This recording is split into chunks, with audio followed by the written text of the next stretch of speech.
Hi everyone and welcome back to my channel. In today's video, I'm going to be filming the finale of the Graveyard Project Pan, which is a project that's been running since May. Don't ask me how we've already come to the end of October and the end of this project. I have no idea. Time is absolutely flying this year, but I've had so much fun with this project. It was originally created by Emily and Max, who I will have linked in the description box.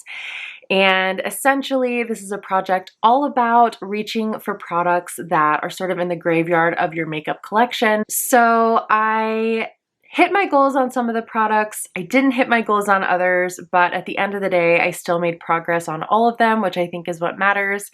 So I am excited to share these updates with you. So for this project, there are two categories of products. There's the Collecting Cobwebs products and the Resurrection products.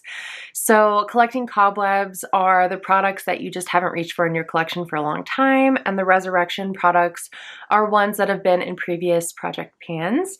So I had a mix of both. My first Collecting Cobwebs product was the COSA 10-second eyeshadow in the shade Copper Halo. If you'll recall from when I rolled this in, this is the original formulation of this eyeshadow. COSA has since reformulated, and that means that this has been around for a while. It's definitely been in my collection for a while, and COSA is also a clean beauty brand, so I had a feeling that this was going to expire on me. My goal was to use this 30 times, and unfortunately I did not meet that goal. I do think that this eyeshadow expired on me because it started to really irritate and sting my eyes when I would apply it. So I pretty much decided it wasn't worth trying to get to the 30 uses if it was causing me discomfort in my eye area. But I did use it 21 times over the course of the project. I'm pretty pleased with that. I feel better about decluttering this, getting rid of this out of my collection now that I know it's expired, but that I've also gotten a good amount of use out of it.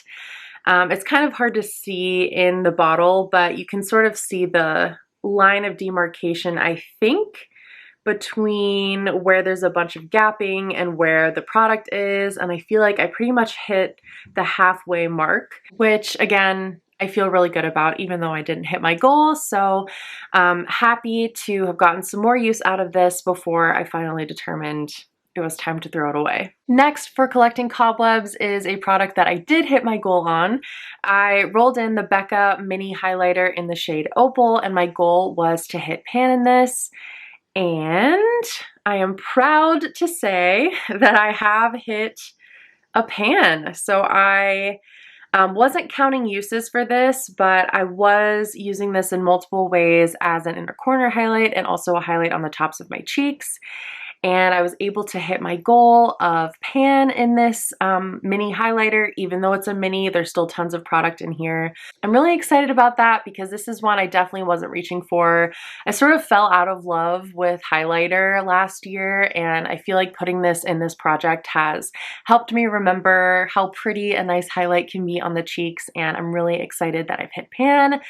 Obviously, there's still tons more product in here, so this is not going to be leaving my collection anytime soon, but it is the only highlighter that I've ever hit pan on, and it's definitely the only highlighter with pan in my current makeup collection, so I'm really excited about this one. And then for my last Collecting Cobwebs product, I had rolled in my MAC and Samantha Ravindall limited edition lipstick.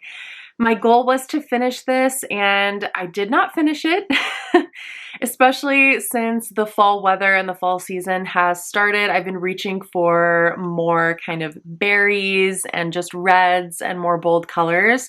I am actually wearing this on my lips today because I wanted to try to get one more use out of it before I called it quits on this project. But this is just a testament to how much product is in a MAC lipstick. I'll show you the lipstick with it all the way rolled up, and you'll be able to see that though I've made some really good progress, there's still a lot of product left in here. So if you remember the MAC and Samantha Ravindall collab from back in the day, you'll know how long ago this was. So I'm thinking I'll continue to use this here and there through the end of the year, and then it probably will be time to declutter it. Just because it is older, it's one of the last products I have in my collection from the pre-pandemic era. but I've had a hard time letting go of it because it was limited edition and I just absolutely love the shade. I was marking my progress on this lipstick on paper, so I'll go ahead and show you the progress over time. So I started with a black line at the start of the project on April 30th. The blue line is where I was in June. We have a red line from August and then a black line again from yesterday, which was the 31st of October. So you can see I've made a good amount of progress in this lipstick over the course of the project, which I'm really proud of and I do feel really good about, even though I didn't quite finish it up. It was definitely a lofty goal to begin with, but I'm just so happy to have gotten some more use on that lipstick. It's one of my favorite lipsticks that I've ever had in my collection, one of my favorite nude shades I've ever had, and it was really fun to see how much progress I could get on a lipstick because lipsticks I feel like take forever to use up, especially MAC lipsticks. So that's good to know for the future if I ever try to talk myself into buying a bunch of lipsticks. It's definitely good to have had this experience to know just how long it takes to actually finish one. Okay, and then I started the project with a couple of products in the Resurrection category that I ended up rolling out. If you remember from the intro, I started with my Tarte Sea Breezy cream blush in the shade Peach Sunset, and I actually finished that one over the course of this project, which was so exciting to have a blush empty, and that was definitely a win that came out of this project.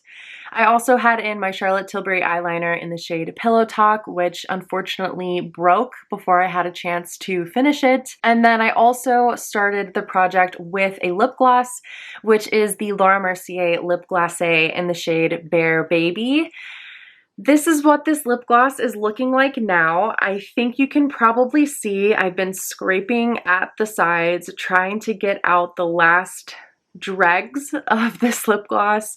I had taken this stopper out in the last update, so at the end of August, and since then I've just been literally trying to scrape at the sides to get as much of this lip gloss out as possible. Even though there is a tiny bit of product still on the sides, I am going to count this one as an empty because I'm just getting so little product out every time I dip into this. And I'm really, really happy with the amount of this lip gloss that I've used up. So I'm going to be rolling this out of the project and rolling it out of my collection and finishing this project off with a lip gloss empty, which feels really, really good. Lip gloss is definitely one of the most inflated categories in my makeup collection, so finishing one up does feel great. And again, this was another one that had been in my collection for a really long time, so it definitely feels good to have this one done. And then when I finished up my Tarte blush, I had rolled in another cream blush. This is the Wander Beauty On The Glow Blush and Illuminator.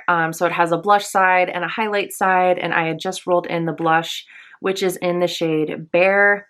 My goal was to finish this, and I didn't quite make it, but the progress that I made on this blush is kind of mind-blowing considering I rolled it in after the project had already started. So I'm really, really proud of the progress that I was able to achieve here. This is what this blush is looking like all the way rolled up. So you can see we just have a little bit of product left. This is another one that's definitely on the way to being expired. Probably technically already is expired, but we won't tell anyone. So this is another one I'll probably just keep using through the end of the year and throw it out at the end of the year, regardless of whether or not it's completely empty. But I think it'll be really close to empty if I keep using it at the rate that I have been using it. This is another one that I marked on paper, and it ended up getting kind of messy with measuring the blush against the paper, but I'll still show you just in case you can kind of decipher the lines. So I rolled this in June 30th, which is the blue line. You can see where I started with this blush at the top here, and then August is that red line here, and then the black line is where we are today. So a good chunk of this blush stick used up over the course of this project. I was really excited to get one cream blush finished and another cream blush almost finished over the course of this project because cream blushes do go bad so quickly. And even though I didn't completely finish this one, I'm really, really happy with what I was able to accomplish. So that is the finale. Those are all of my project updates. So I've got a couple of things that are going to be out of my collection completely. The COSA eyeshadow and the Laura Mercier lip gloss. I've got a couple of things that are still hanging around just through the end of the year, which is the MAC lipstick and the Wander Beauty blush. And then my Becca mini highlighter. I have a pan on it, which I'm thrilled about, and this will still be kicking around in my makeup collection. Maybe I can work on expanding that pan in future projects, but thank you so much for following along with this project with me this year of the past 6 months. Obviously, it was my first time trying this project and I had a lot of fun with it. I want to say a big thank you to Emily from Emily and Max for organizing this project that helps us get use out of our products that are collecting cobwebs and products that we've tried to pan before and maybe haven't been successful with. It's such a great project, and if you're thinking about trying it for next year, let me know in the comments. It's a really fun panning project and a really fun community, and I would recommend it to anyone who wants to do it. So I hope you all enjoyed this update. I hope you had a fabulous Halloween and spooky season. And maybe now you're getting a little bit excited for the holidays. It might be a little early for that still, but I don't know. Where I live, it snowed yesterday on Halloween, so I'm starting to kind of get into the festive mood. Give this video a like if you liked it, and click that subscribe button if you'd like to see more updates from my project panning for 2023. And until then, I will see you in the next one. Bye!